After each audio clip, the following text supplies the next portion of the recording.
বাংলা ও আঞ্চলিক সিলটি ভাষায় প্রাচীনকাল থেকেই সিলেটকে শ্রীহট্ট নামে ডেকে আসা হয়েছে, কিন্তু শ্রীহট্ট নামের উৎস নিয়েও রয়েছে ব্যাপক অস্পষ্টতা।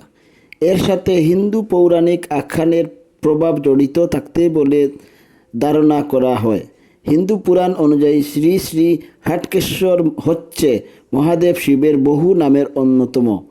তৎকালীন গৌড় শ্রীহট্ট রাজাদের কর্তৃক পূজিত শ্রী হাটকেশ্বরী শ্রীহট্ট নামের উৎস বলে অনেকে মনে করেন। আবার হিন্দু দেবী লক্ষ্মীর আরেক নাম শ্রী। বর্তমান সিলেট শহরের অনতিদূরে দেবী মহালক্ষ্মীর একটি সুপ্রসিদ্ধ মন্দির রয়েছে, যেটি আবার সতী পীঠেরও মধ্যেও অন্যতম। অতএব শ্রীহট্ট নামটি শ্রী এর হাট অর্থাৎ বাজার থেকেও হতে পারে। আর সিলেটের নামকরণের বিষয়ে একটি প্রচলিত কিংবদন্তি তুল্য কাহিনী হলো, হজরত শাহজালাল যখন শ্রীহট্টের দিকে আগমন করেন, তখন তৎকালীন হিন্দু রাজা গৌরগোবিন্দ তার আগমন থামাতে শ্রীহট্ট সীমান্তে তার কথিত জাদু ক্ষমতার দ্বারা পাথরের দেয়াল বা পাহাড়ের প্রতিবন্ধকতা তৈরি করেন।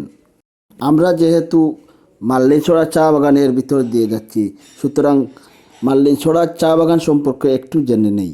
মাল্লিছড়া চা বাগান হলো বাংলাদেশের সিলেট জেলায় অবস্থিত একটি চা বাগান। এটি উপমহাদেশের সবচেয়ে প্রাচীন চা বাগান। মাল্লিছড়া চা বাগান বাংলাদেশ তথা উপমহাদেশের বৃহত্তম এবং সর্বপ্রথম প্রতিষ্ঠিত চা বাগান। 1854 সালে লর্ড হার্ডসন 1500 একর জায়গার উপর এটি প্রতিষ্ঠা করেন।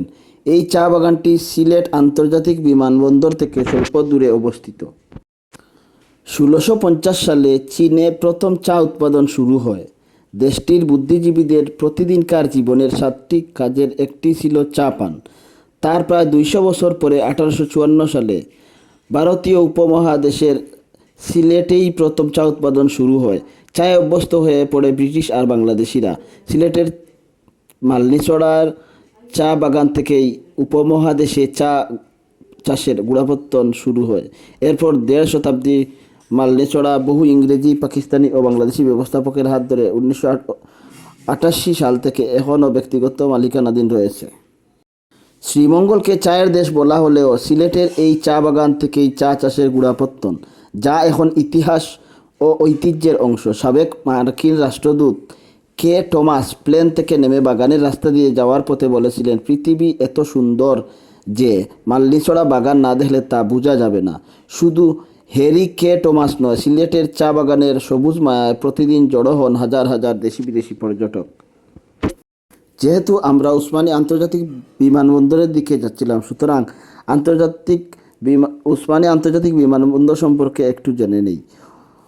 ওসমানী আন্তর্জাতিক বিমানবন্দর বাংলাদেশের তৃতীয় বৃহত্তম ও বাংলাদেশের 3টি আন্তর্জাতিক বিমানবন্দরের একটি। এটি 1971 সালের স্বাধীনতা যুদ্ধের মহানায়ক জেনারেল ওসমানীর নামানুসারে নামকরণ করা হয়। তার পূর্বে এটির নাম ছিল সিলেট বিমানবন্দর। ওসমানী আন্তর্জাতিক বিমানবন্দর থেকে লন্ডন, যুক্তরাজ্য ও দুবাই সহ বিভিন্ন দেশের সাথে সরাসরি বিমান চলাচল করে।